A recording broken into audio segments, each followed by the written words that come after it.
Do you want me to tell you how it all started? Is it? Oopsies. So I got a call one day asking me to do this story on medical marijuana, and I thought, okay. I've been a reporter for 20 plus years. I've seen a lot of human tragedy. I've seen, unfortunately, natural disasters. I've seen a lot of death and destruction. And I've got to admit that my perceptions around marijuana were not great.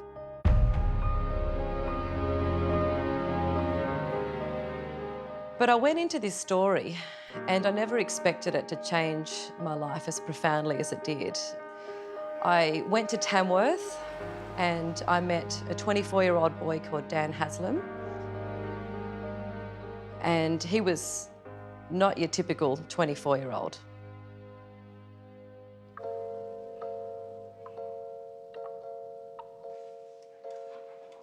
Can you take us back to the day of diagnosis? You were only 20. Yeah. So. I was in Sydney for a festival and a friend called me. The doctor said he might have bowel cancer because he noticed a bit of blood, and I'd noticed a bit of blood. So I thought, oh, sugar, what am I doing? So I've organised a colonoscopy. Anyway, I had it, and then, yeah, the doctor just said we've found a large bowel tumour. We saw the surgeon here and he said, look, I don't really think there's anything I can do for Dan. And it took a long time to sink in. Chemo is absolutely awful. It's poison. You get poison, it just goes straight into your heart. He would leave the clinic on the Wednesday. He would be as sick as a dog. He wouldn't eat for 5 days. He would lose weight. His condition would just fall away. This is no good for a cancer patient. Dan wasn't coping with it very well. He wasn't coping with chemotherapy. They were calling the chemotherapy a re-challenge, but they were running out of options. An option to combat the nausea was then offered to the family. The option was marijuana. I was just like everybody else, or just like the general population, and I thought it was, you know, a demon drug, and it had been vilified for so long. Yeah. But I was desperate by that stage. I thought, wow, great, yeah, let's do it. And what grabbed the public's attention was the support of Dan's dad, a retired policeman who'd headed up drug squads during a 35-year career in the force.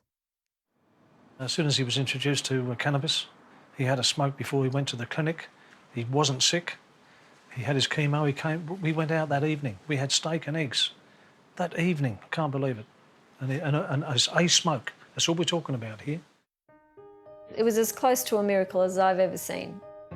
He wouldn't eat normally for at least 3 days during chemotherapy. It was just the opposite, and we just all sat and looked at each other in stunned disbelief.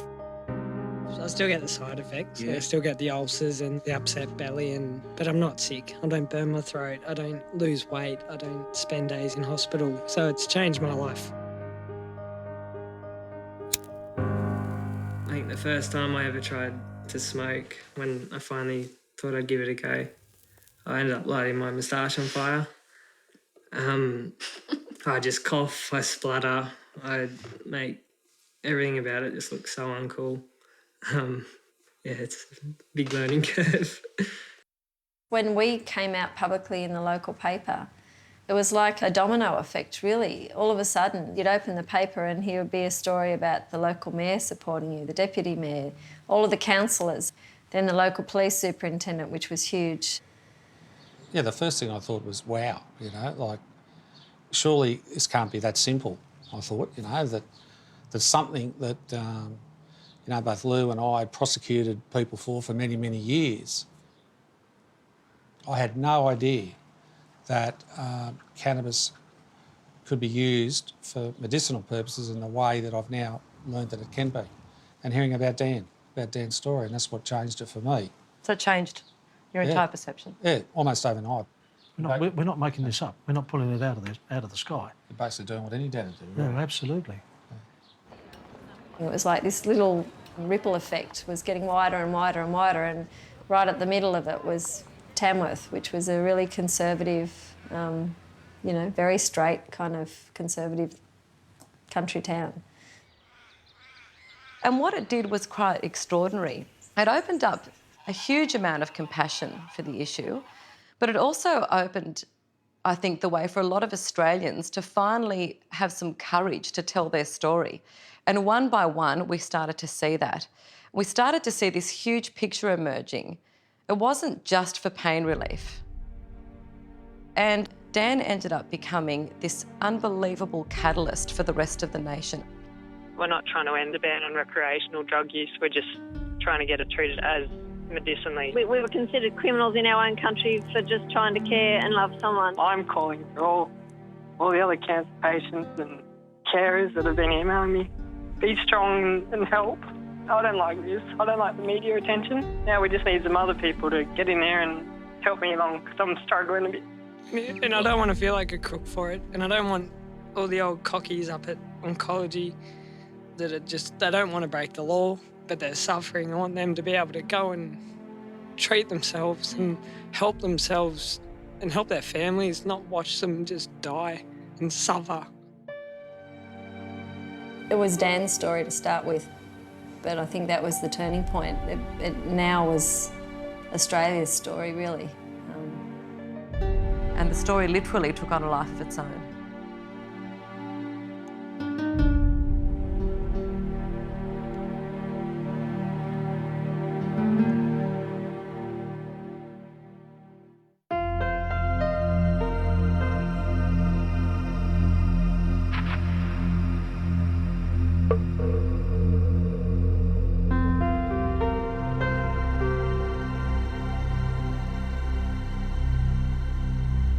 What's the difference between cannabis and marijuana?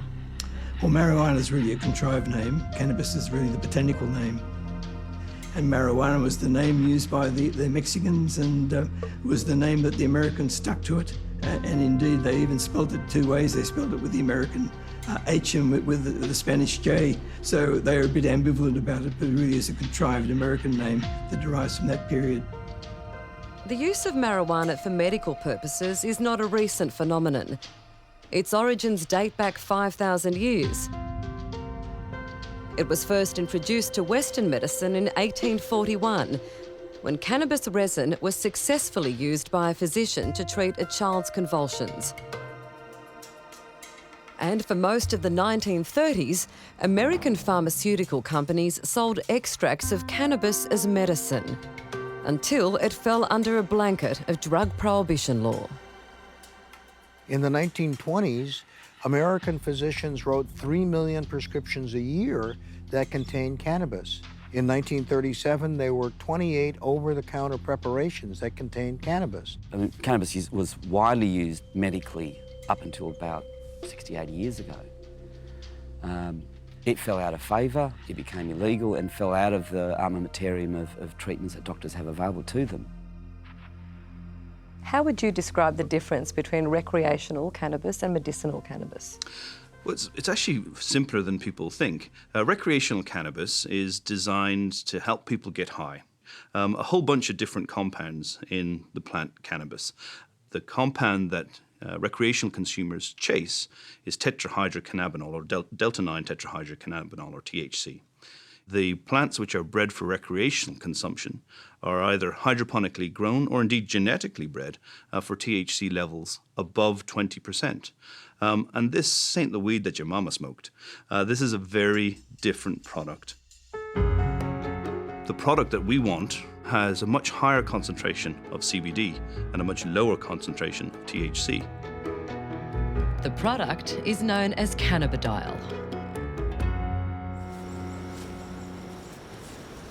For the parents of children diagnosed with a chronic form of epilepsy known as intractable, it's given cannabis a whole new status as a possible treatment alternative.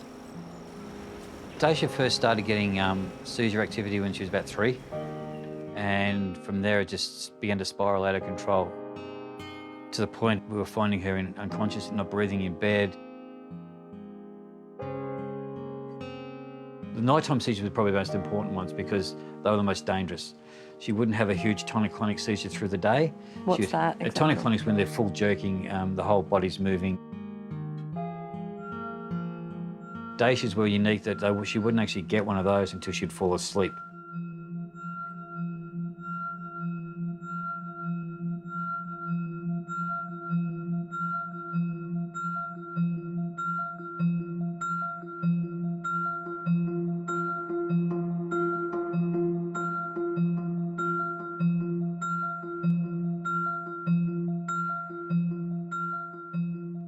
We'd done a trip to Melbourne. We had seen professors in neurology in Sydney. We have alarms on her bed. We have monitors in the house. We had done everything possible, under conventional medications. To see your daughter just slowly regressing all the time was the most heartbreaking thing, to see things that she used to be able to do and she wasn't doing it. And she was either getting brain damage from the epilepsy or she was like a zombie from all the anticonvulsants. I mean, if you and I took the equivalent of what she was taking, we'd be knocked out for a week. We needed an answer, and we weren't getting an answer from anything else we tried. So when did you find out about medicinal cannabis? Good old Dr. Google, and looked at America where they've got a thing called Charlotte's Web. Charlotte's Web is a strain of cannabis named after Charlotte Figge from Colorado. It's rich in CBD, the non-psychoactive compound. Cannabis oil reduced Charlotte's seizures dramatically, and her story led to medical marijuana legalisation across several US states. We had a decision to make. Either we sit back and do nothing and watch Dacia continue to regress or die, or we find an answer for ourselves. So we just started on a low dose of recommendation of just 1 ml 3 times a day, and we built that up over a couple of days. But within 3 days, we started seeing Dacia come alive. There was just this personality you start seeing coming out and doing things that we hadn't seen for years, basically. I bet you can't.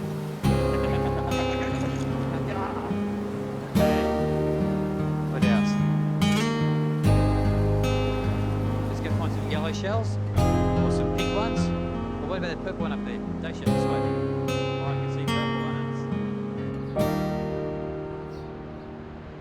To be honest, when it started, I was horrified, probably as a conservative medical practitioner. I thought this is really not good for my patients because that's my primary interest is I want to make my patients better and help them to get better. Did you want to do this yourself or you want me to do it? Yeah. Okay, all right. Ready, set, 1, 2, 3, open. Or are you going to do it quick? What's this? It's your medicine. You know exactly what it is. You're being difficult now. Quick, open. Good girl. Is it all gone? Show me. Gone. Good girl. High five. If we had had medicinal cannabis 3 to 4 years ago, the amount of brain damage we would have saved Dacia from would have been astronomical, So if other people can save their children from that, they need to know about it. Are you encouraged by her results? I'm encouraged by the fact that it certainly helps some of the patients, and that's what we have to explore, which patients it makes a big difference to. But the reality is in the children with these very severe epilepsies, often nothing works. These doctors who have given Dacia this diagnosis of, you're either going to continue to regress or die from this, and all of a sudden there's this miraculous turnaround, wouldn't they or shouldn't they want to know why and investigate that further? Someone needs to take a stance and see these kids and see the difference that it makes to them and to the families. Look, if you want to come and study Dacia, come and study Dacia. I think the euphoria around the panacea is what makes it so difficult to deal with. And the fact that none of the data is filtered so that we don't really see in the media the 10 children where it didn't work as well as the 1 child where it did. The media only is showing us about the good news cases. To this day, we have had no seizure activity at all. And that's just opened up so much for us, for Dacia. She couldn't read or write before. She can now read, she can write. It's opened up her world, it's opened up our world and her brothers and sisters as well. What's been the biggest difference? Getting my Father's Day card. She actually wrote me a Father's Day card with Happy Father's Day on it, love you, Daisha. And it was just those little things that mean so much that people take for granted. And we didn't have that, and now we do.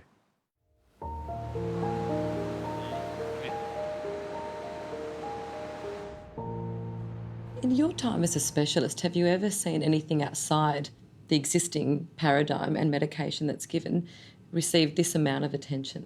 No, I have not seen any area that I've ever worked in have so much media attention. And I've been telling my patients it's trial by media. And in fact, it's changed the whole equation. But I don't feel we have real research studies out, double-blind, placebo, randomised controlled trials. We need those, and then we will have a clear-cut answer.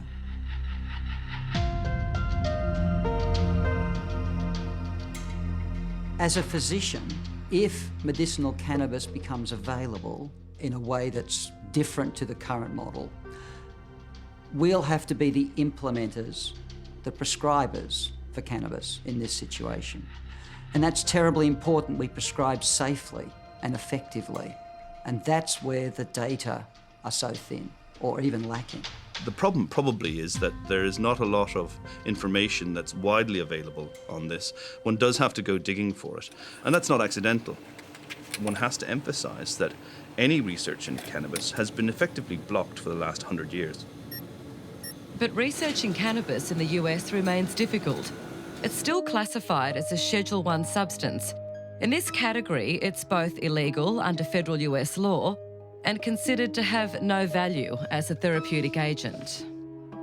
Clinical investigations are also hampered by the access to actually obtain research-grade cannabis from the National Institute of Drug Abuse, which is subject to rigorous approval processes.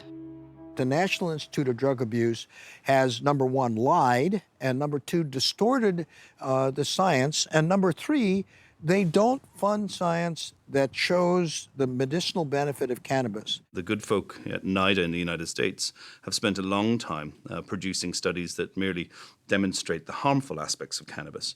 Even in the context of blocking good research, there's still enough evidence for the use of medical cannabis to advocate for it. And what people are angry about is this is basically a harmless substance. If your kid is having hundreds of seizures a day, like with Dravet syndrome, and you give them a non-psychoactive CBD-containing extract, and they go from hundreds of seizures a day, developmentally disabling, to 1 or 2 a week, 1 or 2 a month, and our government, and I mean our governments, are preventing parents from doing that? One of the reasons we're in a mess with medicinal cannabis around the world is that it's been so difficult to get the research done. It's been difficult to get funds, it's been difficult to get ethics approval, and then if you got funds and ethics approval to conduct the research, it's been almost impossible to get cannabis to actually do the research with, not just in Australia, but in the United States, where most of the medical research in the world is carried out. And so this has affected the whole world.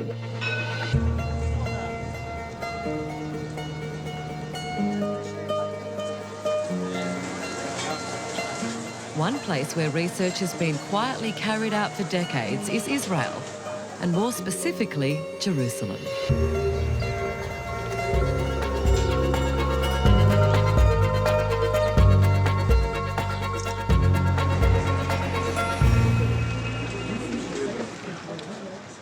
Here in Jerusalem, you'll find some of the most compelling science about the properties of the cannabis plant.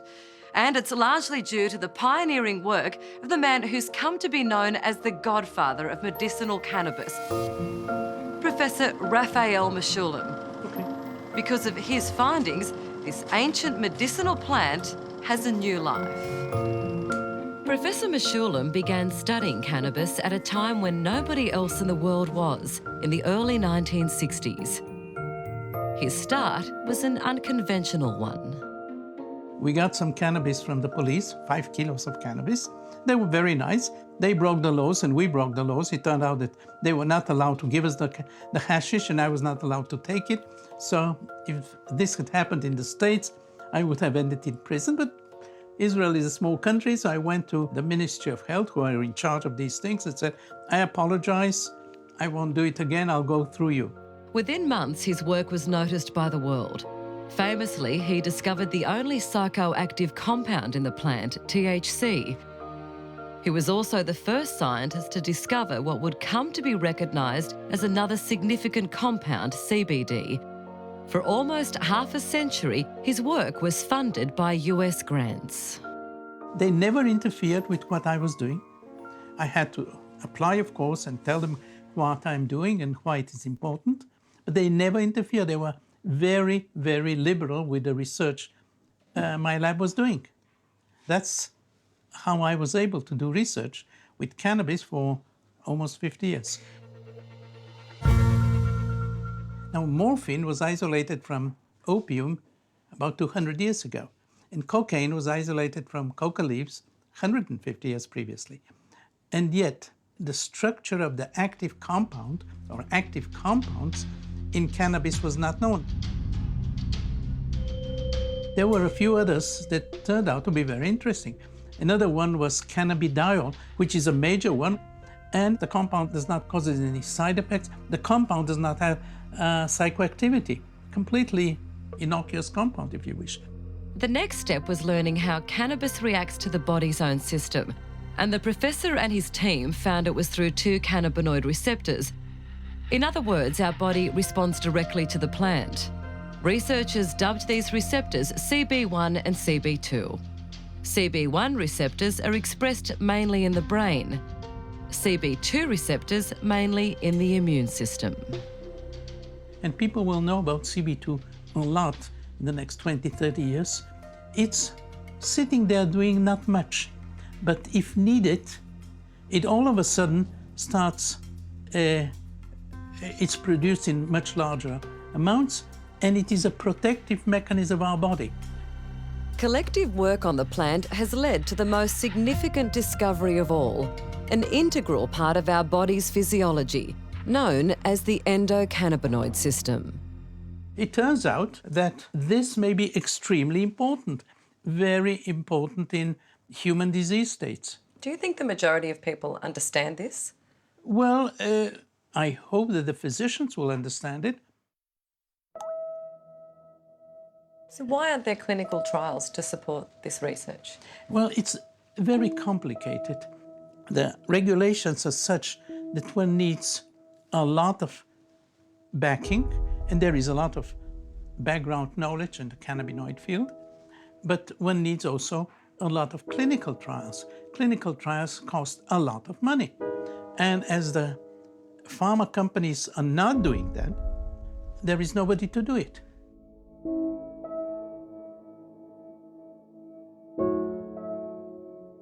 In Israel, we had a change. Many years ago, the Ministry of Health, about 10 years ago, decided we should go slowly ahead. It's resulted in Israel conducting the largest human trials in the world, where medicinal cannabis is administered to patients legally. Dr. Mihail Dor heads the program. I gathered together all the prominent physicians in Israel, asked them to do the homework, to examine their evidence, and then decide together what is the indication that will allow it to be used. Doctors are not limited by the diagnosis, which means they can treat a wide range of diseases, from chronic pain syndromes to digestive ailments. Basically, we allowed it to treat pain, which is symptom, not a diagnosis or disease. So you're treating symptoms only? Yes, basically those are symptoms. Those symptoms can be in any disease. Since the medicinal cannabis program was introduced in 2007, more than 20,000 patients have been treated. The program even subsidises soldiers suffering from post-traumatic stress disorder. Now we know the direction it's going into. How many more will it be? I really don't know. 40, 60,000, depends upon the research. But the tendency is upwards, absolutely.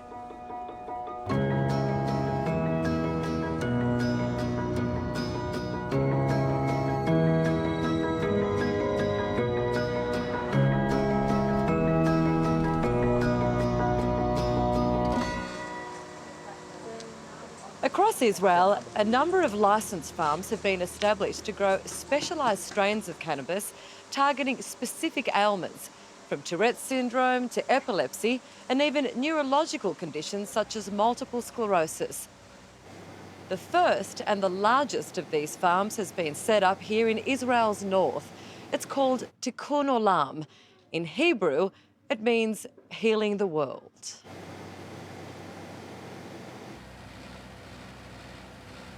אנחנו נמצאים בעצם בחממת אימהות, שמבחינתנו זה בעצם הבונקר הגנטי.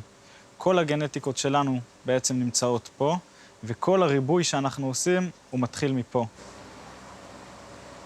Tikkun Olam is one of 8 government-approved farms which produce specialised designer strains of the female cannabis plant.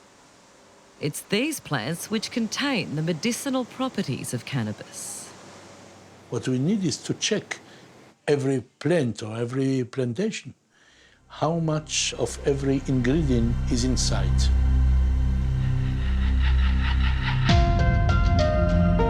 Australia's setup is a remarkable contrast. It's fertile ground for hemp, one of the world's most durable fibres. It's legally grown under licence for industrial purposes and doesn't contain THC. But medicinal cannabis in Australia is largely illegal, and the easiest way of obtaining it is through a black market.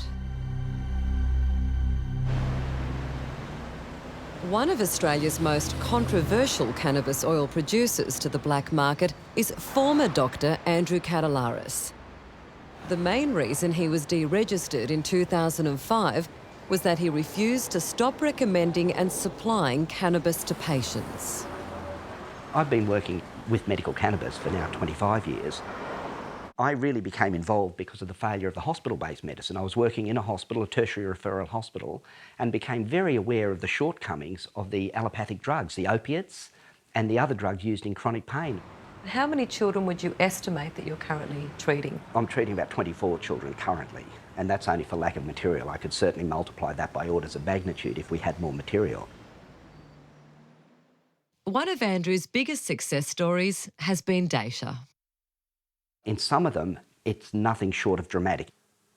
Even if only 30%, and it's probably at least twice that, respond in the way we've seen our best responders, that's reason enough, right? It's unequivocal. It has become a life-changing medication. And you speak from first-hand experience? Absolutely.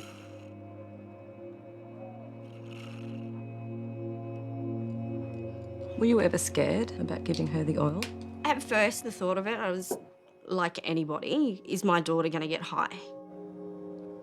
Cherie Dell turned to medicinal cannabis when she felt she had run out of treatment options for her daughter Abby, diagnosed with a rare neurological condition.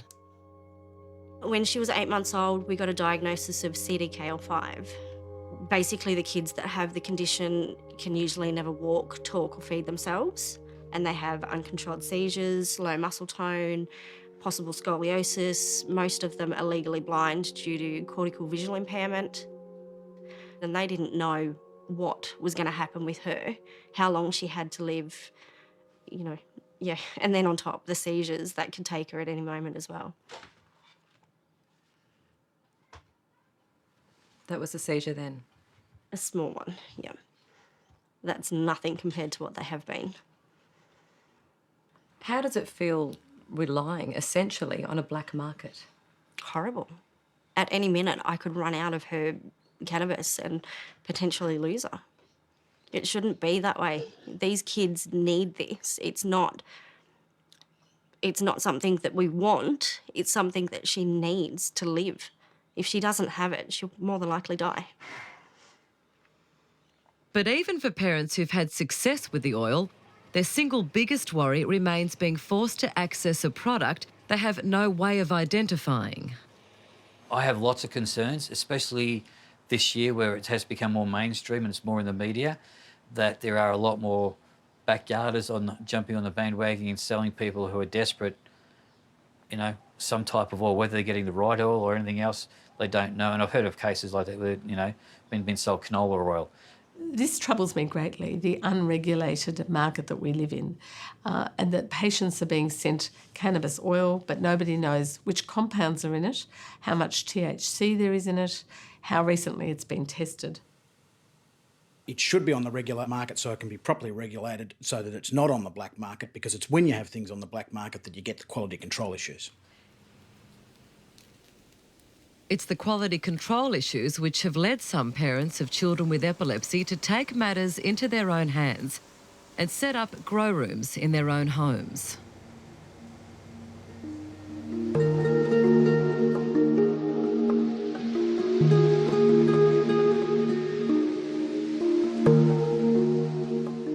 One frustrated parent recently posted this video filmed in his kitchen instructing parents how to make their own cannabis oil.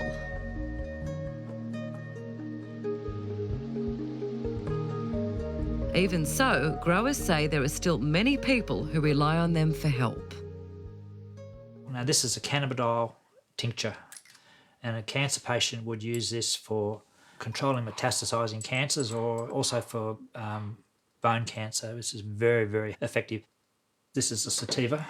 Mark Heinrich is another cannabis oil producer in demand.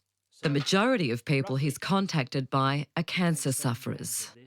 How many people would you say you've assisted so far? Hundreds. Not just cancer patients, but people with serious illness. But over the last 5 years, probably, it would be well over 1,000. And that's in the last 5 years. That number's rising. It is every day. I'm very emotional when I talk about these cancer patients, Helen. They're just beautiful people. Beautiful people. What makes you emotional about it? That I'm able to do something profound for them that doesn't involve money. How many people would you estimate contact you? It'd be at least 100 a week. And a lot of people have given up too, because once they've contacted us, we don't have a supply. But yeah, hundreds. Now that the knowledge of the therapeutic efficacy of cannabis, and not only in epilepsy but in a range of other conditions, is becoming obvious, there is a deluge of people seeking help, and this is the only practical way they can actually achieve that help. This is Taylor, he's 8 years old. He has uncontrolled epilepsy. My son Lindsay, aged 16, has a brain tumour, epilepsy and Asperger's. We were told that there was nothing more that could be done medically to treat her seizures. He has had a massive reduction in his seizures when he's been in the US on this treatment. Medicinal cannabis holds significant potential for so many. Step up, Australia. These kids deserve better. That's great. But there are some families who've had to face the consequences of using an illegal substance to treat their child.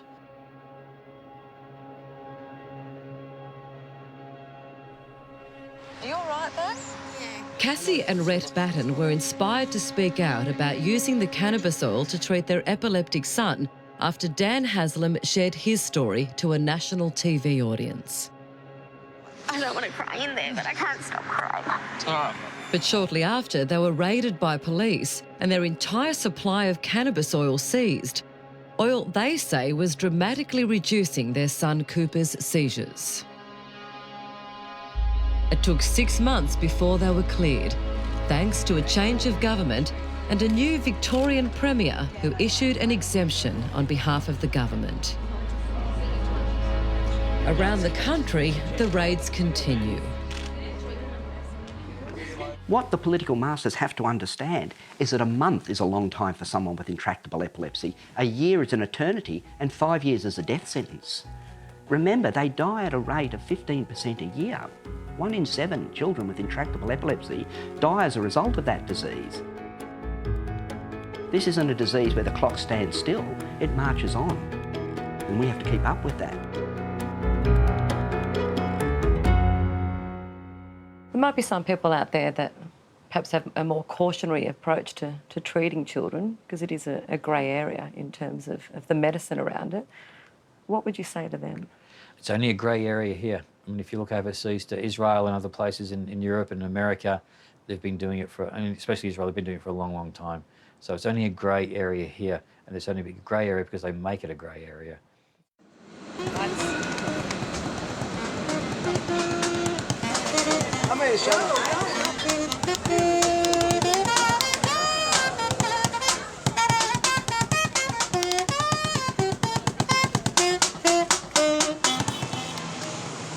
use it as a medication. We don't use it as a drug.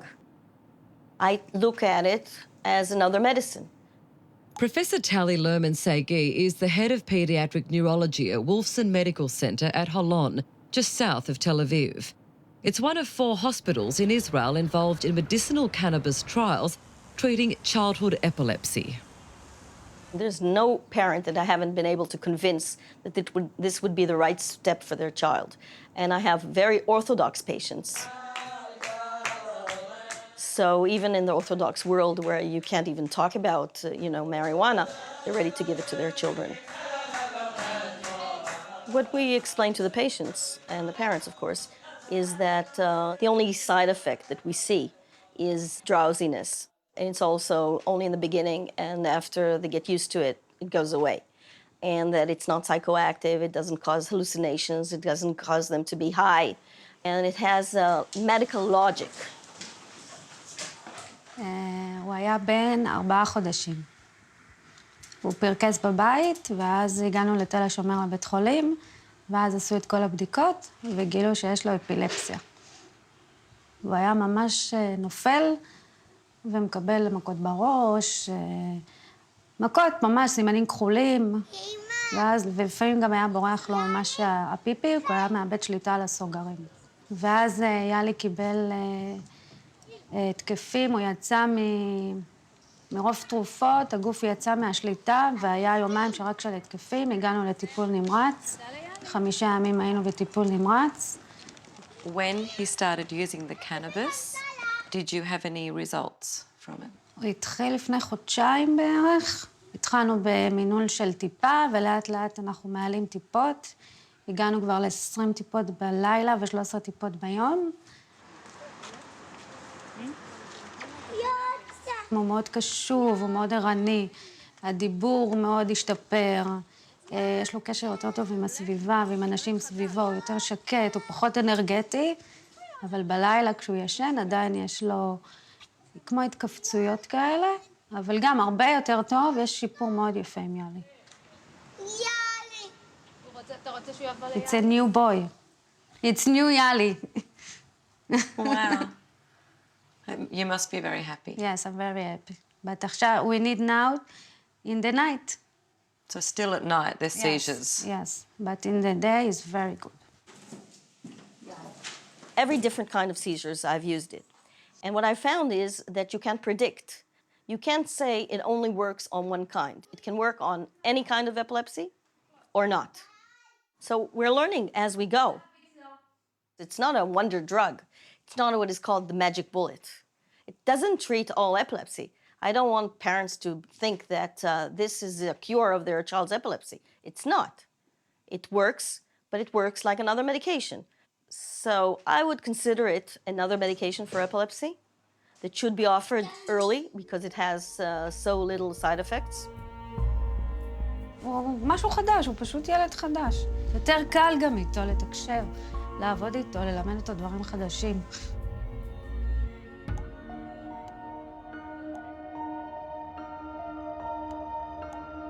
Do you wish that you'd known about the cannabis earlier?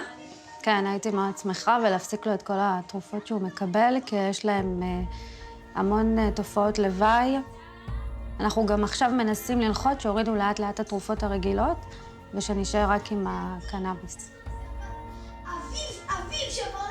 We're using medications sometimes that have really severe side effects, that there are drugs that can harm your liver and have caused aplastic anemia, and patients have died of it, and we're using them. We continue using these medications on these intractable patients. There's medications that we give that have caused patients to lose their eyesight, and we're still using them. So why hesitate using a medication that has relatively no side effects?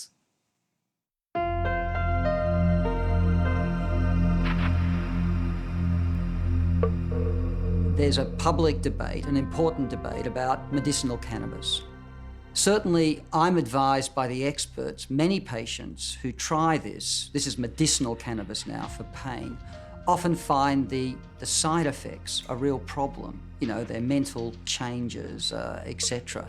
They find that a problem, and that can be a real issue for people. I believe certainly there's an attitude that says that this can't be good because we're dealing with a substance of abuse, and that's a real problem in itself. In the case of schizophrenia, despite what some people say, the jury's not out on this.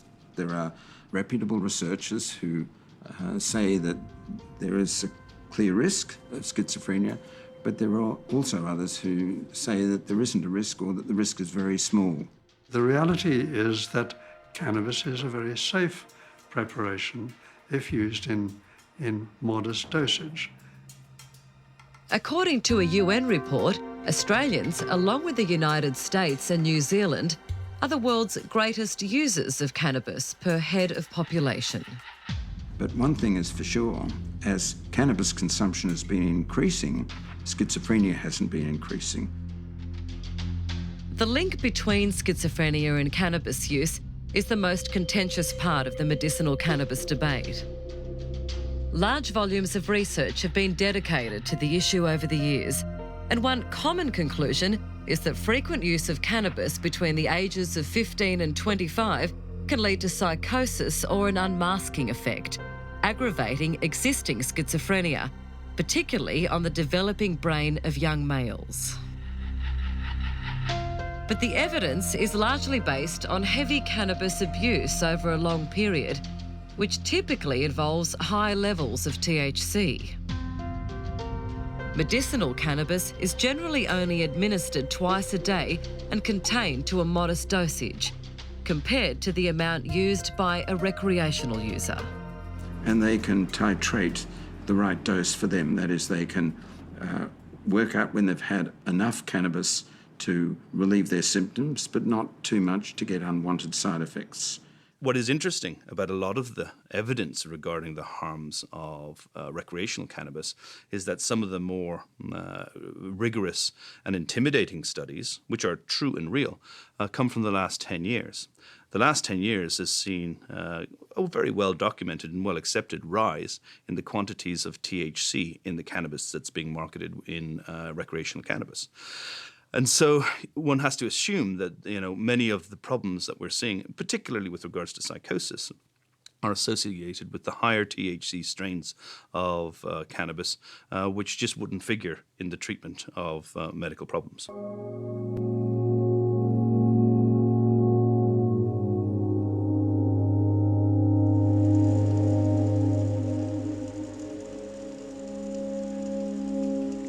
Cannabidiol is an outstanding compound. It is present in cannabis. It is very active in a whole list of diseases, and it should be administered as such. At the moment, it is not. Cannabidiol, for some strange reason, acts against a huge number of diseases. Most drugs do not act on so many diseases. Most drugs act on something specific. So revered is the professor's work that farmers have named their epilepsy strain after him, based on years of his research identifying the compounds of the cannabis plant. אז מה שאנחנו רואים פה זה בעצם אימא מזן רפאל. רפאל זה אחד הזנים העתירי CBD שיש לנו. יש לה 17% CBD עם 4% פחות THC. שמה שמיוחד בזן הזה, גם רפאל וגם אבידקל, שניהם זנים שמיועדים לילדים חולי אפילפסיה. בנוסף לזה אנחנו מכינים CBD טהור. זה תהליך מאוד מאוד מורכב, שיש בתוכו המון שלבים. זה תהליך שלמדנו מפרופסור רפאל משולם. בעצם בזכות הכבישים אני יכולה לשלוט על היחס בין ה-THC ל-CBD. מה שאנחנו עושים בעצם, אנחנו לוקחים את הפרח, עושים ממנו תמציות. לכן אנחנו מתאימים לכל מטופל, לכל חולה, את היחס שלו. נניח, יש ילדים שסובלים גם, בנוסף לאפילפסיה, הם סובלים מאיזושהי מוגבלות פיזית, וה-THC ברמה יותר גבוהה, ביחס 1:6, הוא גם מרגיע אותם.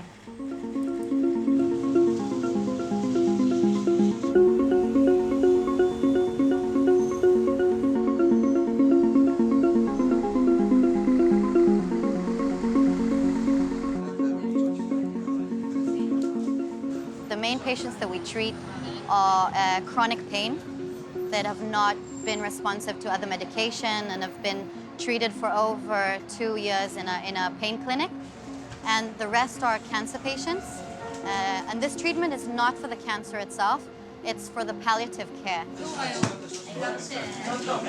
We teach the patients how to use cannabis, and then we choose the variety that we believe that's going to help them. It's very important to make them not feel guilty because they're using cannabis. Some of them come here to the consulting and said, maybe I will become stoned and very worried about drugs, but then already use opiate every day and still very worried from drugs, cannabis. And you say, I'm a nurse and I'm talking about a medical cannabis. It's all right you're using. It's exactly like all the medication that you're gonna found already in your life, but it's a flower.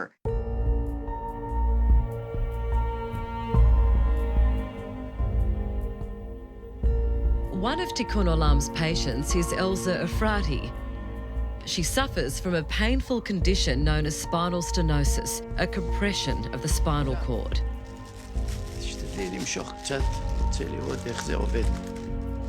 2 years of conventional pain medication failed to work, so specialists referred her to Tikkun Olam, which then prescribed a preparation higher in THC. In Elsa's case, only a few inhalations are required. The pain-relieving effects were almost immediate. But it was what happened next that took us by surprise.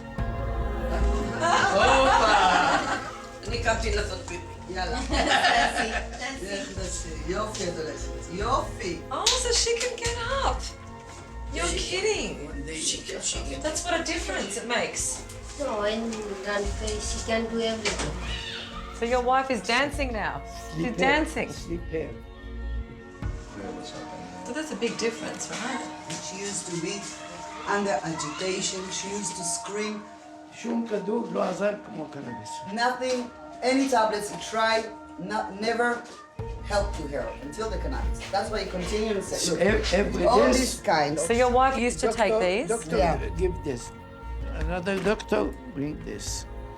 Another doctor. How many medicines is this? 1, 2, 3, 4, 5, 6, 7, 10 pieces. 10 pieces. medications. Yeah. Every day. Every day? Every day.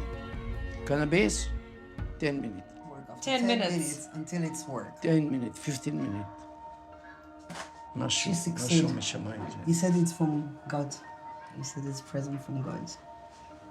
The cannabis. That's what we believe, that it's present from God.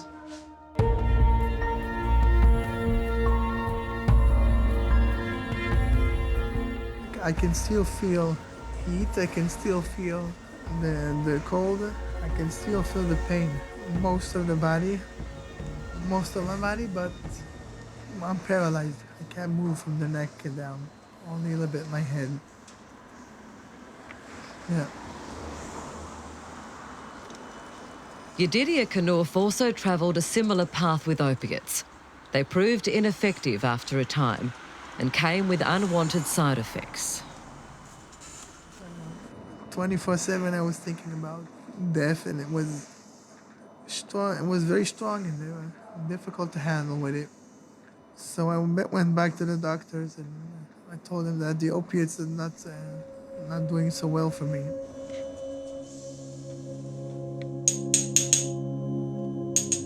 What sort of difference has it made in terms of the pain relief that you experienced on the opiates?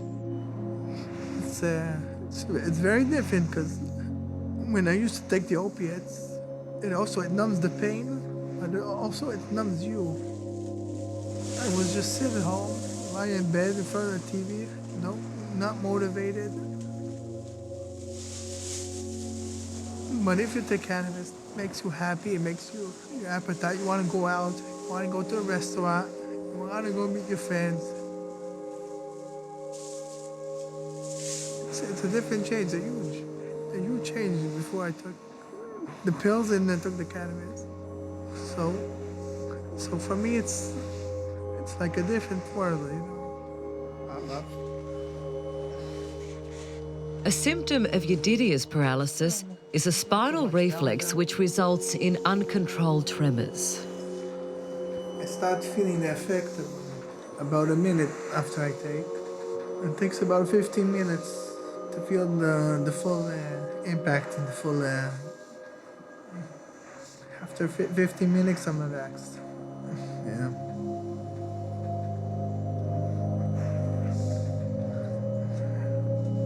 Come pick up my hand, you see? You get the difference? So you're more loose?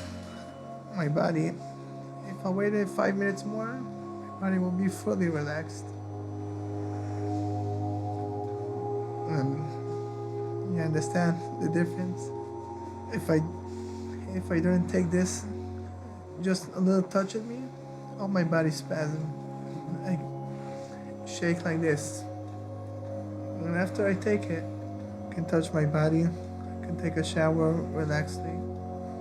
You see? When I was in the accident, when I was hit by the car, and they came me the paramedics, there was pain screaming over there, and they gave me morphine. I was very happy for that.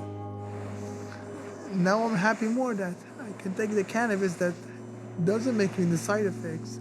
So I thank God that they approved it here in Israel and they had this common sense.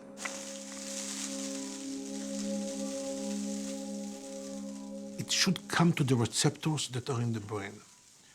You have to take it into your mouth, to think about your head, and to pass it to your head. Then it works wonderful.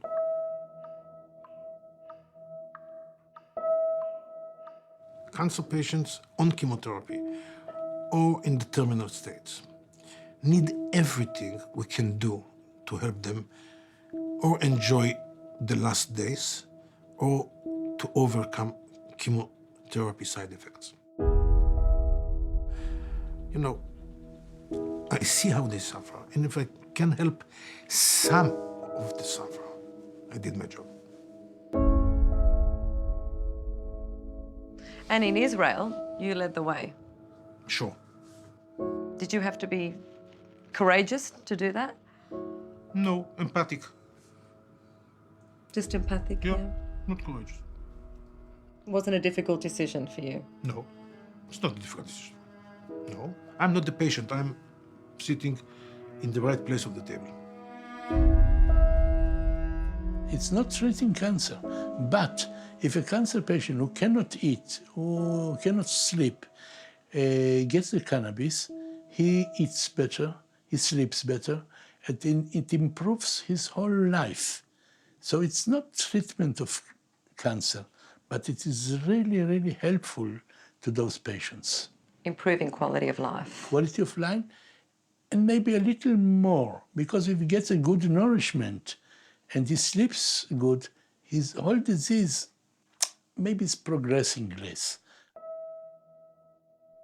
There are some stories emerging around the world, anecdotal evidence largely, that the cannabis oil is helping to cure cancer. Here we have a story. First of all, cancer is not one disease. Breast cancer in a woman is not like a prostate cancer in a man. Two completely different diseases. Both of them have cancer cells. Cannabidiol has been shown to be active in both cases in mice. There has never been a clinical trial, a large-scale clinical trial with either THC or CBD in any cancer disease, period. Nothing. The professor has conducted a small-scale clinical trial, but not in the area of cancer. His study focused on alleviating the symptoms of chemotherapy in young patients. So the children were crying all the time. They were in a bad shape. The parents were in a bad shape. And we decided we have to do something. And we decided we'll be great scientists. We'll do a clinical trial with children that get the material and children that don't get the material. After a week, the physician comes to me and I can't do it, she says. I know exactly who is taking it and I know exactly who is not. Those that are taking, although she's not supposed to know who is taking it, I can see 5 children do not vomit and 5 children do vomit. So she started giving all the children in her department THC. She gave it 400 times. And we didn't have a single case of vomiting, a single case of nausea, completely clean. And we published that, and nothing happened. And when did you publish that? 20 years ago. The moment the doctors are getting open to that, the moment the patients see that it doesn't harm them, and they hear from another patients, my treatment was so easy because they used cannabis, they're coming to us. So they're hearing anecdotal evidence from one another. No, it's not anecdotal. Anecdotal is happening once in a while. That's not happening once in a while. All right, so it's gone beyond anecdotal. Yeah. It's clinical observation for you. It's clinical success.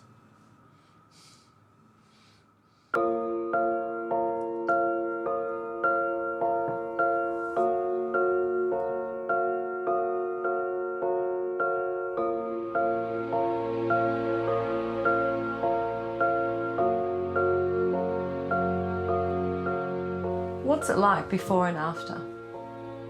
I'm shaking uncontrollably, can't get peas onto my fork, spill my soup down me, and afterwards it calmed me down.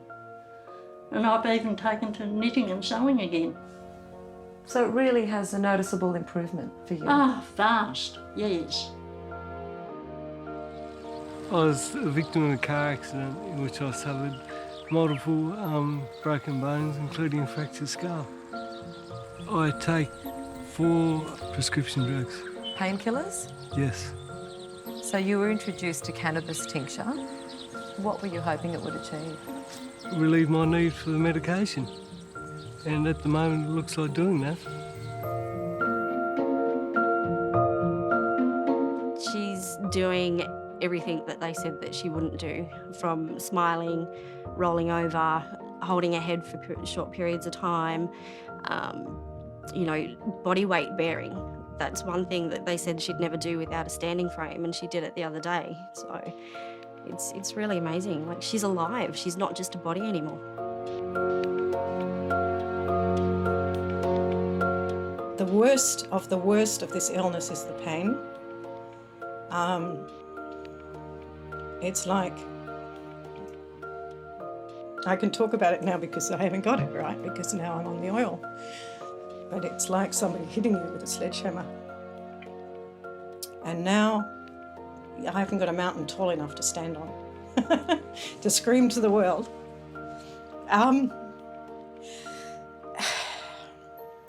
It's given me the next 20 years. It's that simple. Has there been merit in the anecdotal evidence presented so far? That's a good question. Ultimately, we need to know what anecdotal evidence is actually helpful and what isn't, and we'll only know that by having these further trials and investigations performed. There is some evidence that cannabis can, as a supplement, reduce pain for some people. Yes, there is some evidence along those lines, although I'd like more evidence to help us and to guide us.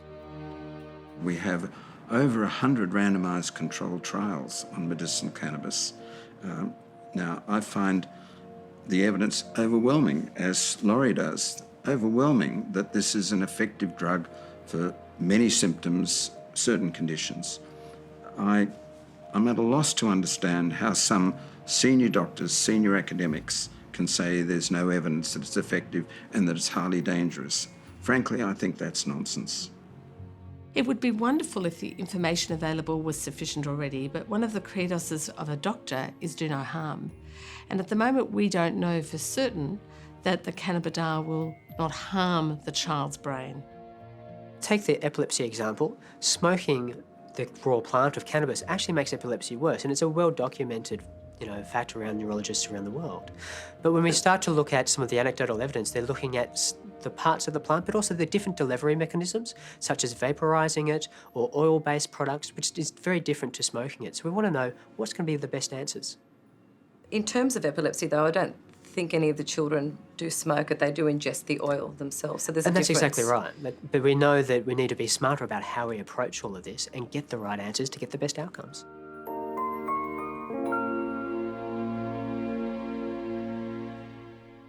This is, in fact, a paradigm shift, really, for medicine in its entirety, because what we're asking is to be able to advise and advocate for a product, in many cases, the crude cannabis product, which has not been processed at all, which really removes a great deal of control out of the medical professional's hands. And that's not somewhere that medical professional people like to be, generally speaking. So as a doctor, all you ever get taught about cannabis, you get taught very little. The little you do get taught about is cannabis as an illicit drug and the harms associated with cannabis use. So there isn't any contemporary medical education around any of the potential therapeutic effects of cannabis. So do you believe that more doctors need to be educated about medicinal cannabis? Well, at the moment, we need to know what the answers are to it before we start to educate, because at the moment it's a case of it's an illegal product, obtained illegally, and people don't have the experience with it. With great respect to my colleagues in the AMA is not an expert body of forensic people or neuropsychologists or addiction specialists. They're our trade union, and they're there to stand up for us. But it doesn't represent an expert opinion, if you like. It's an opinion, and it's an important one. And what's frustrating for me as a doctor is that here is preventable misery and suffering endured by people with serious illnesses, endured by their loved ones, their families, and we can't use all the weapons that are potentially at our disposal to relieve misery and suffering. What's wrong with us? Why can't we do this? Most physicians are open-minded, I hope. And if there are a few that know about these things and do not do it just for the profit. I mean, in the US, you have sometimes somebody going from place to place and there are 200 people waiting in line. Yes, sir, I have pain. Here is it, $200. Next one, please. That's not the way to do it. I think it's about medical habits. We have the habit, we are trained to use only medication that were approved, that we know every side effect, dosage, especially exact composition of the drug. What's happening with the cannabis, we don't have good research. To develop a new drug needs a lot of money. And the drug companies are not ready to invest, not a cent. And that may well represent an extraordinary conflict of interest. If you accept that big pharma has the degree of influence on society that big tobacco and big alcohol does, this may be the biggest Rubicon that we need to cross.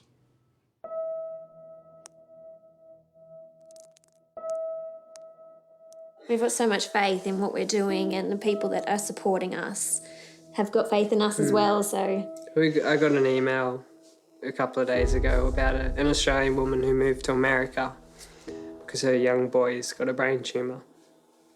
And they've ended up on the oil, and his tumour's halved in size. How do you feel when you hear stories like that?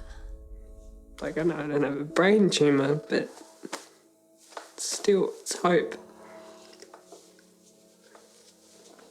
Yeah, that's enough faith for us. That's enough evidence for us to just give it all we've got.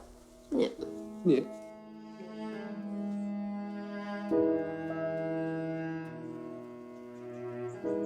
Australian momentum on the medicinal cannabis debate began in earnest with Dan Haslam.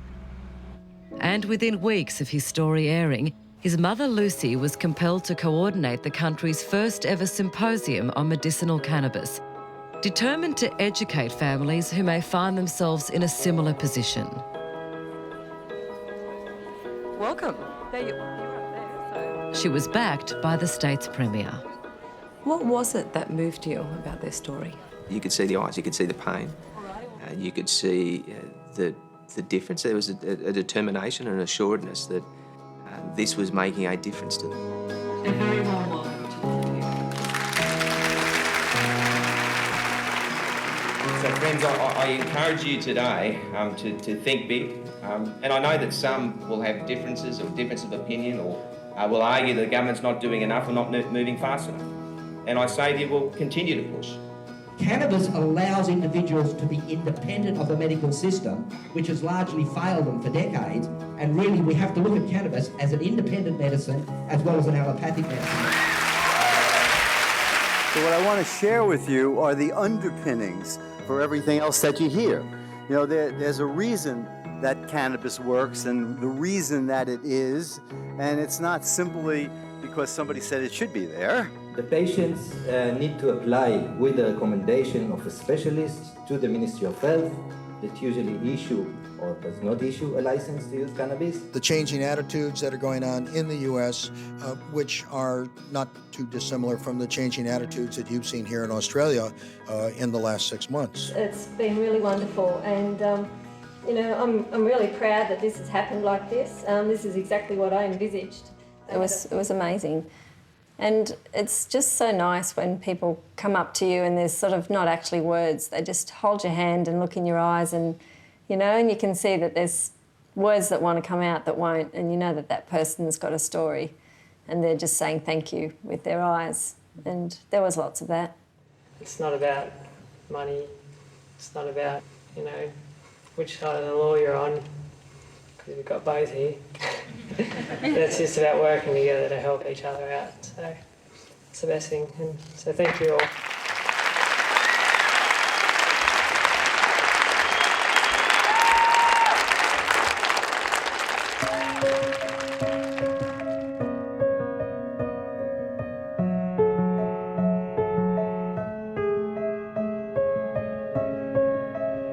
There's a real sadness around today. Last night I got a text telling me that Dan Haslam had died. And even though we knew the day was coming, it didn't make it any easier.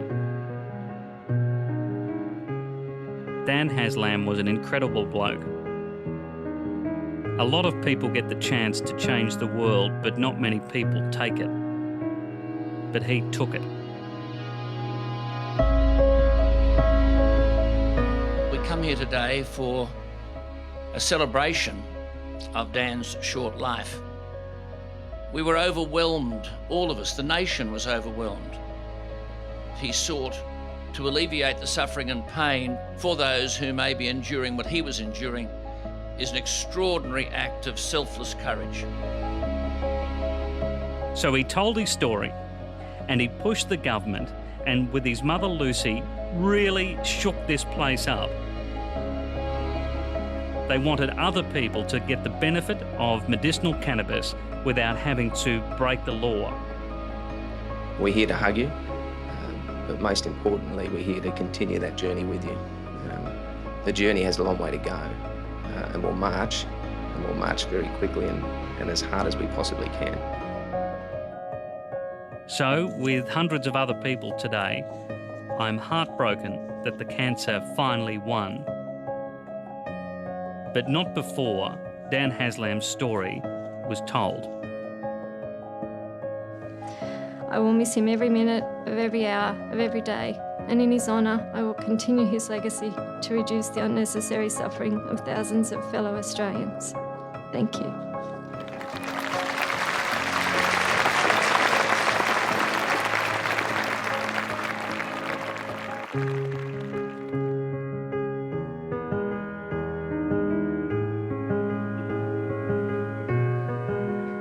And Dan's legacy is already a rich one. Inspired by Lucy's drive to stage a national symposium, Australian grandparents of a young girl with epilepsy donated a record $33.7 million to cannabis research. This is ultimately a story about love and hope. It's a great day for the University of Sydney. It's a great day for the people of Australia and the world more generally. On behalf of this state and country, thank you. This act is something that's going to reverberate around the world. And beyond research, it's Lucy's hope that the shift will also take place in public perception. We've all been hoodwinked, I think. I feel a bit stupid that I had the attitude that I had, that it was so bad, and yeah, it was lack of education, and probably if Dan didn't get sick, I wouldn't have had the reason to go and to learn. I guess I'm on that journey that so many people go through.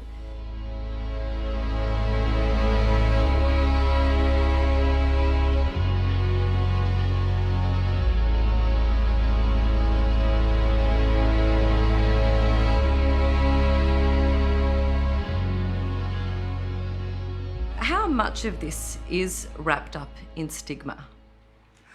A lot of it, and it requires something outside the general consensus of the medical profession to trigger people to be willing to look at it and to understand it, and understand that there are sensible constraints that can be put in place through regulation that make it safe. I think the death of people my generation and older will be very helpful in removing that stigma. Well, I think the way to overcome any stigma associated with medical cannabis is to have clear information about when it's beneficial, in whom it's beneficial, and what conditions it's going to help.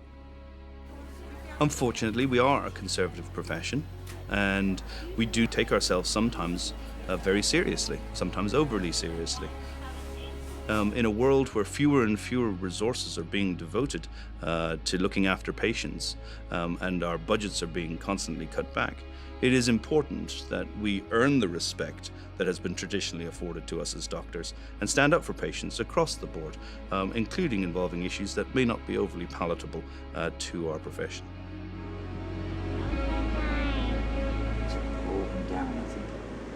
Looking back at it now, if you had said to me at the start of this year where our journey would be now, I'd say, no, come on, you're joking me. You know, we wouldn't even think about doing that. But at the end of the day, you go anywhere and do anything for your child.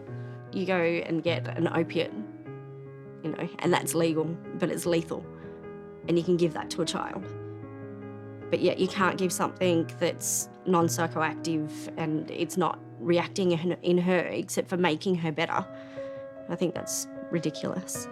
What's more dangerous, giving a child prednisone that could kill her, give her a stroke, could have paralysis down one side, or glaucoma, kidney failure, liver failure, or medicinal cannabis, and we've had no side effects whatsoever? To me, it's a no-brainer. There's an urgency and an immediacy about it. There's an uncontestability about it, I think, that means it's something that we could and should and must deal with separately and immediately. And hopefully with medical cannabis we can see the error of our ways and we can say, actually, there are some substances which are of benefit to some people in the community if used in the right setting. Let's stop blanket prohibition. Can you see any whales out there, Daisha? No? In the backdrop of all of this, you've had your own personal problems to contend with this year. Yeah, I got diagnosed with cancer and, you know, I didn't pick a good one to get. So I'm just dealing with it the way I'm dealing with it, but my priority is my family and I want to make sure things are right for them.